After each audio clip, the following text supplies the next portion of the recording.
Bonjour. Bonjour Ludo. Alors, est-ce que vous pouvez vous présenter pour notre téléspectateurs? Je suis M. Nanika Sambego Philippe. Je suis consultant pour la Chambre de commerce et d'industrie du Togo et pour d'autres sociétés de la place au Togo. Voilà. Vous représentez la FEOACI dans la réunion, l'importante réunion des COCONF. Est-ce que vous pouvez revenir sur le mandat que vous avez reçu?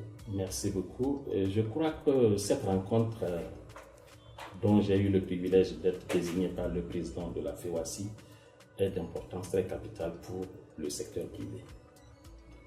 En général et en particulier pour les chambres de commerce de notre sous-région.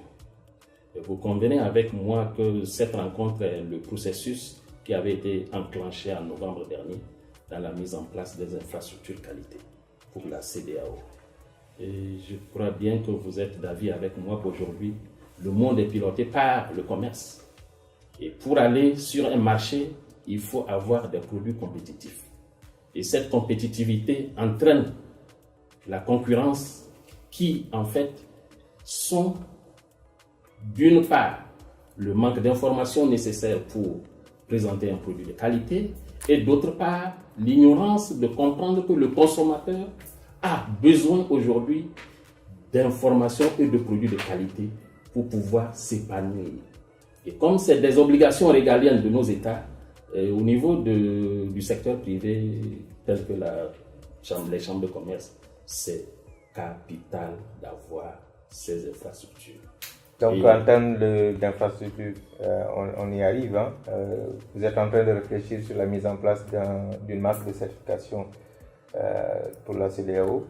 Quel devrait être l'impact de la mise en place de cette marque-là pour non seulement le Togo, mais après pour la région?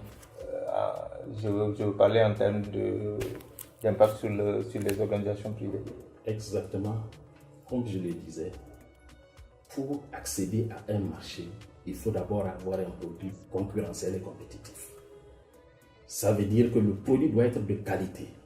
Or, la qualité d'un produit passe par la connaissance de sa conformité aux normes internationales. Cette rencontre, en fait, il jette les bases de l'opérationnalisation de ces infrastructures qualité sur notre territoire régional.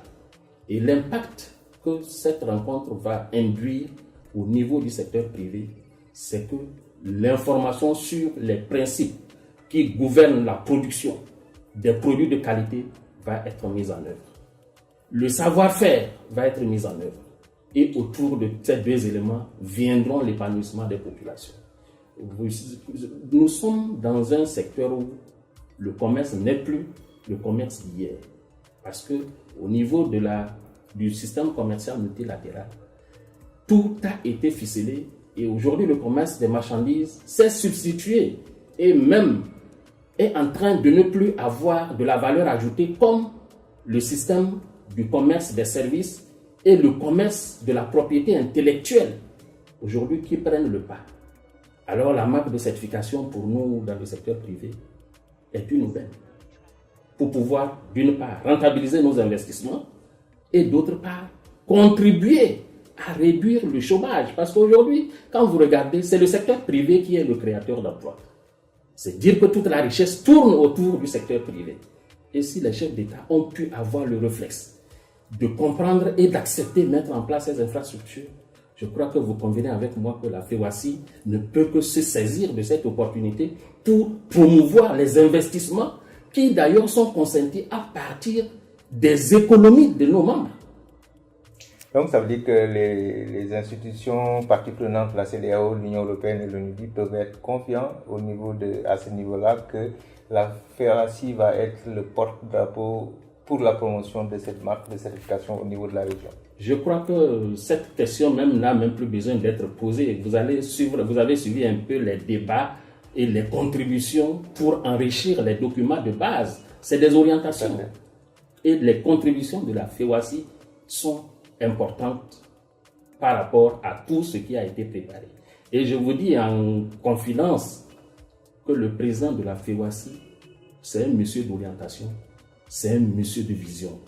Aujourd'hui, vous pouvez même faire un peu un flashback pour voir depuis son accession à la présidence beaucoup d'actions ont été posées et des actions positives et concrètes.